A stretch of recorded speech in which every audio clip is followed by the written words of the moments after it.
The Minimalist program is a natural extension of the work that preceded.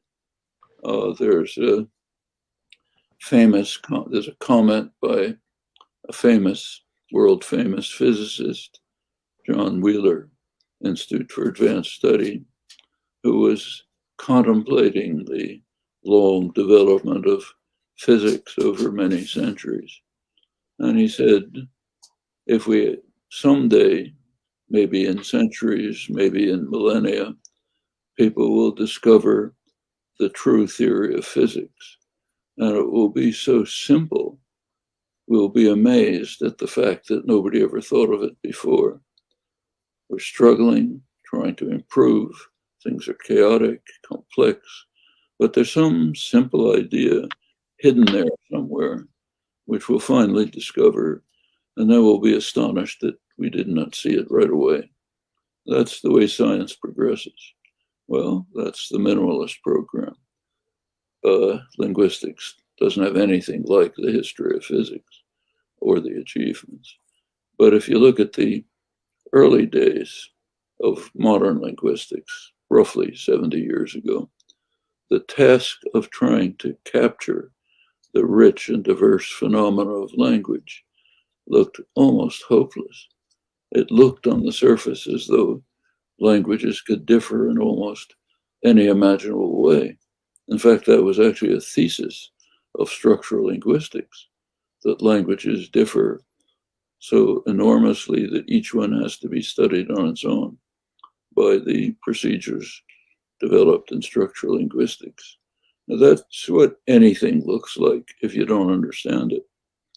The task over the years has been to try to improve our understanding so that we can move towards theories which, to the extent that we reach them, will look so simple that we'll be amazed that it took us this long to find them. Should have seen it right away. That's the way science advances. The minimalist program is just part of it. We know there's a basic conundrum that's faced by the study of language. There are different conditions that it has to satisfy, and they seem to be in conflict, which is a problem. One condition that the theory of language has to satisfy is it has to account for how children acquire language. How are children able to acquire what you and I are now using? Study of language acquisition has made that over the years, much of it initiated by work in generative grammar, has advanced considerably and has shown that at a very early age, 2 to 3 years old, children have basically mastered the essential properties of their language, even though there's no evidence for it. They have almost no evidence. They don't exhibit that knowledge, but you can tell by experiment that they have it.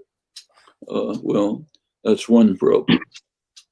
Seems that linguistic theory has to be rich enough to account for the enormous gap between the data available and the knowledge attained with very little evidence. So it looks like you have to have a very rich internal structure that leads the child directly to that end. That's one problem. The second problem is that language evolved. We now know, we didn't know then, but we now know that language evolved within a very brief period in evolutionary terms. Humans are altogether maybe 200,000 to 300,000 years old, very brief period.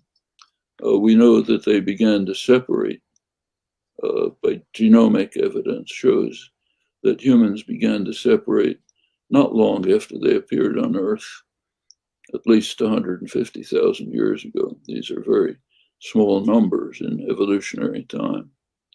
Before the appearance of humans, there's no evidence in the archaeological record for any symbolic activity, complex social structures, kinds of things we associate with language and the rich thought that it engenders. Shortly after humans developed again in evolutionary time, we find a rich, symbolic, complex record in the archaeological record. Well, that leads paleoanthropologists to conclude pretty plausibly that language and with it thought emerged pretty much along with modern humans. But if it emerged briefly, it has to be very simple. So one condition seems to lead us to the conclusion that what's built in to our faculty of language is very complex. Another consideration leads us to believe it's got to be very simple. And then in the background is lurking the problem that languages appear to be very diverse. So how do you put all this together?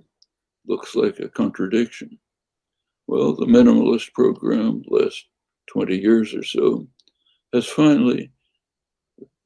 a stage in the study of language, which has finally reached the point where you can begin to see how there could be an answer simultaneously to all of these problems. It's beginning to find mechanisms so simple that they could have evolved within the conditions of human evolution, but when they're integrated with principles of computational efficiency that are basically laws of nature, then you can begin to account for some of the remarkable properties of language.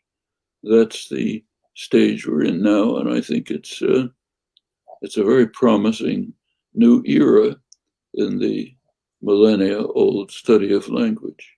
First time when it may be possible to achieve genuine explanations of linguistic phenomena which satisfy all of the conditions which appear to be contradictory on the surface. That's an exciting prospect. I should say that very few linguists are even aware of this or pay much attention to it.